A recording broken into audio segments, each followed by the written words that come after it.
Senan, thank you. Yes.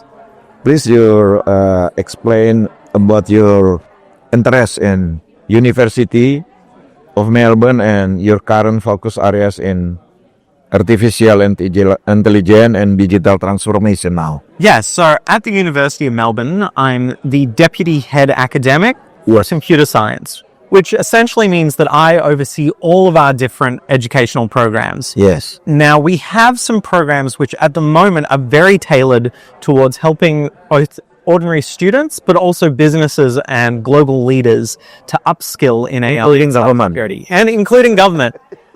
So one thing that I think is kind of special about what we do is we're very research driven. Yes. Meaning that we've actually done research within our school about what education will actually help the cybersecurity leaders of...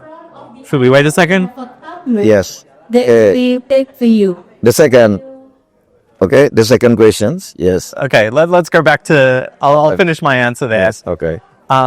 So, yeah. You said tailor-made for Yeah. training and curriculum, So we have... syllabus, and Exactly. Yes. So particularly we'll go out to businesses and do custom education for their executives or for their leaders, whether that's more of a technical education or sometimes it's around decision making. Yes. The kinds of things you need to know in order to better make cybersecurity decisions for your business, particularly focusing on like boardrooms and executives who need to understand enough to really integrate it into the whole business and not just have it as this kind of like one-off sort of thing.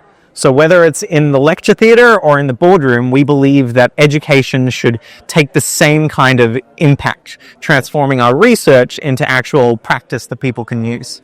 in fact, now, especially for cyber security situation, interactive instruction. So it's involve the people. So very interesting. What you comment about the people in artificial intelligence and cyber security? So I think that artificial intelligence is not replacing people. What it's really doing is replacing their old job descriptions. Yes. So previously there was a lot more lower level or more junior work or work that's not exciting that had to be done by people because someone needed to do the work. What AI is really unlocking is our ability to move past a lot of the lower level work and automate things to the point where we can have people making more critical decisions. Yes. Now, one thing I would note is that we're not really ready for this yet. Right now, businesses are having people use a little more AI in their work, but isn't really changing the nature of their work, which is, I think, the direction that we're probably going ultimately. Yeah. So don't underestimate about your enemy. So now the situation of cybersecurity and artificial intelligence generation, yes, it means so many enemy, and then how the ecosystem of government, about satu lagi, nah masih ada lagi.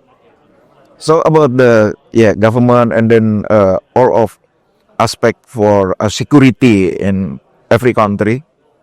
See about the situation that is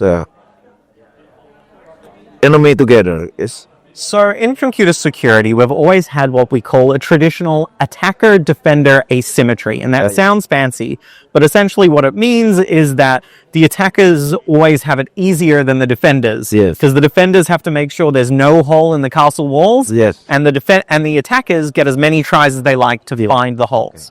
I think AI is actually going to shift that balance positively.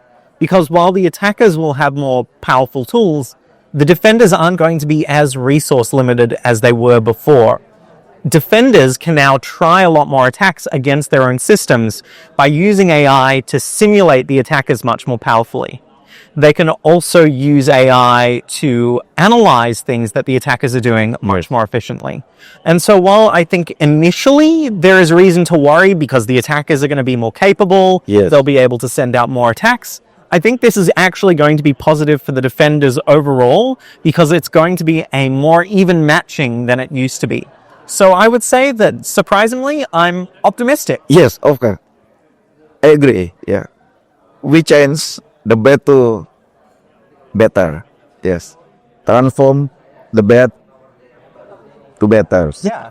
So, what about the ecosystem in your country, about the landscape and how to counter attack about this and misinformation by this network?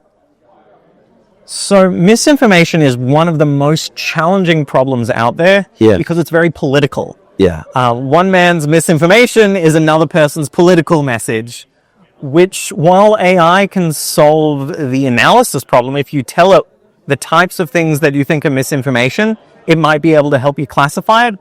It's too politically charged for us to actually be successful in deploying it. Yes. If you look at things like Meta's implementation of fact-checking, despite the fact that many people thought that it was beneficial, Yes. they received a lot of political opposition and had to wind it back.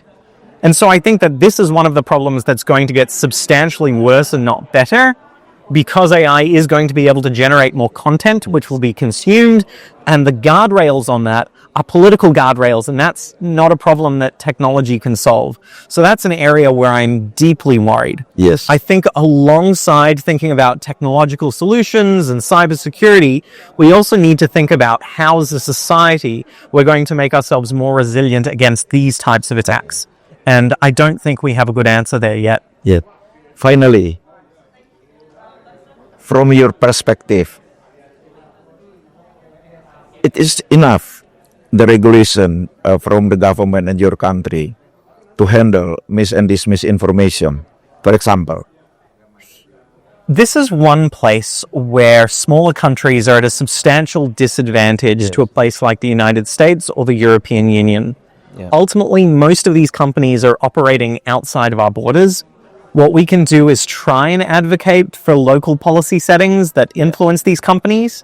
But these companies have oftentimes, and we've seen this in Australia, turned around and said, well, we're not going to follow your laws, we'll fight them in court, or we'll try and get our political allies from overseas to force their rules onto you.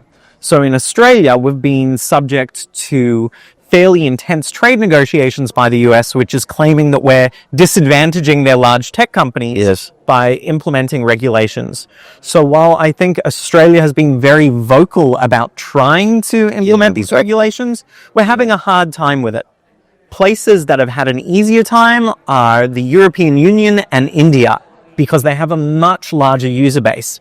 And so I think this is a place where Indonesia and Australia actually have a lot of room to collaborate. If we band together as Asian nations or oceanic nations, clearly and exactly. perfect. Okay. If we group together and can agree on policy settings that we want as a block of nations, we can represent a much larger economy than just one of us alone. Okay. So I think this is also a place where universities like the University of Melbourne can help provide some thought leadership and bring together these different countries. So the event we've had today, I think, is a great example of bringing together industry, government, and the academic sector as well. Okay. Thank you. Thank you very much. It's a pleasure. Closely.